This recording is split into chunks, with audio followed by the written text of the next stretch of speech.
Atas dunia boleh lah jawab, lidah pasal.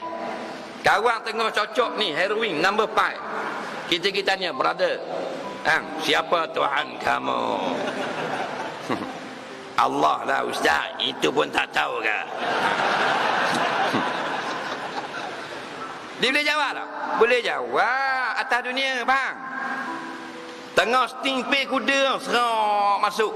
Nak, siapa Nabi kamu? Muhammad lah bro. Nampak? Boleh jawab. Tu jalan Piramli tengah derah tau. Tiger beer, anchor beer. Tengah dia nak minum. Boh, relax je. Kiblat kita Mekah ke Tokyo?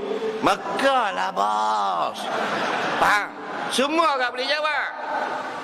Tengah berzina, telanjang bulat dalam hotel. Hak buang duk bawah, hak jatang duk atas. Kita pergi. Assalamualaikum. Berhenti kejap.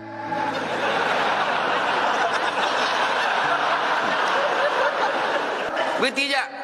Bukan nak kacau, berhenti kejap. Apa agamamu? Islam. Betul tak?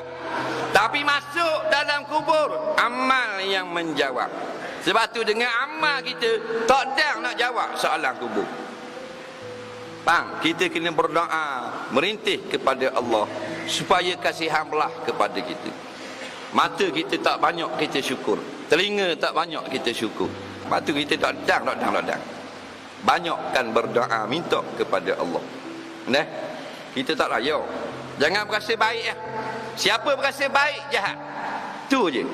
Siapa berasa dia tak ada dosa, dia ahli dosa. Setan mari cocok kita. Awak bagus lah, baik tak macam orang lain. Awak tak ada dosa. Kita pun lebih kurang gitu lah. Balik awal. Mu janggut panjang ke, Tuhan lepor dalam neraka. Jangan berasa hebat, jangan berasa lebih. Faham? Kita kena berasa kurang. Berjihad, bersungguh-sungguh untuk taat perintah Allah.